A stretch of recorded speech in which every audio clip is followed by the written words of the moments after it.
Sur les réseaux sociaux de nos jours, il y a un nouveau phénomène qui est né. Il s'agit de l'émergence des néo-entrepreneurs. À longueur de journée, il y a des personnes qui se surnomment entrepreneurs, serial entrepreneurs, afro-entrepreneurs et autres. Ces personnes-là nous inondent au quotidien de vidéos pour nous enseigner comment devenir riche, pourquoi certains ne seront jamais riches et autres. Le dénominateur commun de tous ces entrepreneurs est qu'à la fin de leur discours, de leur vidéo, ils ont toujours quelque chose à nous proposer, quelque chose à nous vendre. Il y a aujourd'hui une grosse incompréhension entre ce qu'un entrepreneur est, ce qu'il prétend être et ce que nous croyons qu'il est.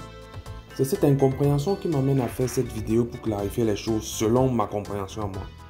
Alors, à la base, un entrepreneur, c'est quelqu'un qui prend des initiatives, tout simplement. On a souvent tendance à opposer l'entrepreneur aux salariés. Parce qu'autour de nous, ceux qui se revendiquent entrepreneurs, c'est ceux qui ont quitté leur emploi de salarié pour gagner désormais leur vie grâce à leur activité entrepreneuriale.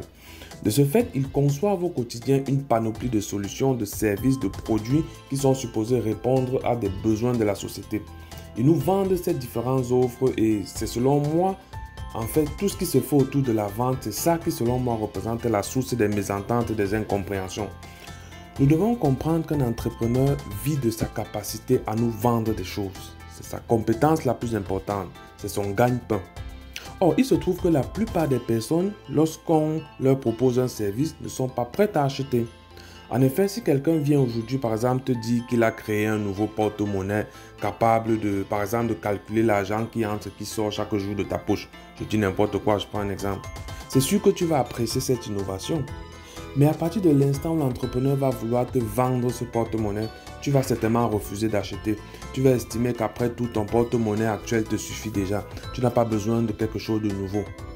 Il est important que tu comprennes que pour un entrepreneur, c'est la mort assurée s'il n'est pas capable de te faire acheter ses produits. Pour cette raison, il est donc obligé d'utiliser des méthodes indirectes pour te pousser ou même te forcer à acheter. Ces méthodes relèvent toutes de la manipulation. En fait, c'est assez simple. L'entrepreneur doit créer en toi des émotions qui vont te pousser à avoir de la sympathie pour lui ou alors à vouloir absolument acheter son produit. C'est ainsi qu'on voit par exemple des entrepreneurs s'auto-proclamer panafricanistes, dire à longueur de journée combien ils aiment l'Afrique et veulent son développement. Ça, c'est un discours que tout Africain aime bien entendre. Ce discours génère suffisamment d'émotions en nous et nous amène à forcément avoir de la sympathie pour l'entrepreneur dont il est question. C'est comme ça donc que cet entrepreneur profite de cette sympathie pour nous faire acheter ses produits et nous faire faire tout ce qu'il veut, tout ce qui est dans son propre intérêt à lui. Une autre technique que les entrepreneurs utilisent consiste à générer la peur. Pour vendre un produit, ils nous disent des choses censées nous faire peur, nous effrayer, nous montrent combien notre situation actuelle est mauvaise, dangereuse, risquée et ensuite nous proposent leur produit comme étant la solution à nos problèmes. Du coup, on se sent même plutôt soulagé et content d'acheter parce qu'on pense que ça vient résoudre un problème que l'on a. Je veux que tu comprennes donc à travers ces deux exemples de manipulation qu'un entrepreneur doit vivre et pour vivre, il doit vendre et pour vendre, il doit te manipuler. Tous les entrepreneurs ont une grosse part de faux en eux. Ils sont obligés de jouer des rôles pour pouvoir attirer ta sympathie ou générer des émotions en toi qui vont te pousser à acheter leurs produits. Si tu comprends cela, tu dois donc comprendre qu'il serait totalement stupide pour toi de penser qu'un entrepreneur est ce qu'il prétend. Ne te fais jamais une opinion d'un entrepreneur sur la base de son discours. Non. Regarde plutôt ses actions, ses agissements et fais-toi ta propre idée, ta propre interprétation de sa personnalité. Autrement, tu seras pour lui une proie idéale.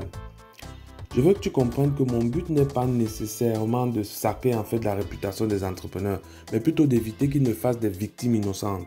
Parce que d'un autre côté, moi je trouve personnellement très noble le fait de créer des solutions pour résoudre les problèmes que les gens rencontrent au quotidien. Nous profitons tous les jours des créations d'autres personnes. On a par exemple le téléphone portable, la voiture, l'avion, les ordinateurs, Internet, qui sont toutes des choses que des entrepreneurs ont créées. C'est une bonne chose de créer des solutions aux problèmes. De plus, je me dois de reconnaître que certains entrepreneurs partagent sur leurs réseaux sociaux des vidéos qui sont parfois d'une importance immense. Des vidéos qui éduquent, qui sensibilisent, qui informent et qui motivent. Je leur en suis reconnaissant pour cela. Même comme je sais que c'est une façon pour eux d'augmenter leur valeur perçue, de se faire reconnaître dans notre subconscient comme des personnes intelligentes, pertinentes et intéressantes. Je profite de ce dernier constat pour te donner la leçon ultime à retenir de cette vidéo, le message que je voudrais te passer à toi et à tous. Sache qu'un entrepreneur ne vise que l'atteinte de ses propres intérêts égoïstes. Il n'est là que pour s'enrichir, pour se faire de l'argent. C'est cela qui oriente toutes ses actions, tous ses agissements. Si tu n'en es pas conscient, alors il va se servir de toi pour arriver à ses fins. Si cependant tu en es conscient, tu ne vas peut-être pas l'empêcher d'atteindre ses objectifs, ce que je souhaite d'ailleurs, mais tu vas plutôt savoir profiter aussi de lui. Nos rapports avec les entrepreneurs doivent être des rapports gagnant-gagnant. Ainsi, moi personnellement, je suis tout à fait disposé à acheter une solution, un produit qui résout un problème que je rencontre et dont je suis tout à fait conscient. En revanche, si on me manipule pour que j'achète ce produit sans que je ne sois convaincu de sa pertinence, de son utilité et de son efficacité pour moi, alors j'estime être perdant et j'estime m'être fait avoir. Merci d'avoir suivi cette vidéo. Abonne-toi à ma chaîne, active la cloche de notification et montre cette vidéo à toute personne à qui cela pourrait être utile. J'espère ne pas avoir besoin de te manipuler pour que tu t'abonnes à ma chaîne.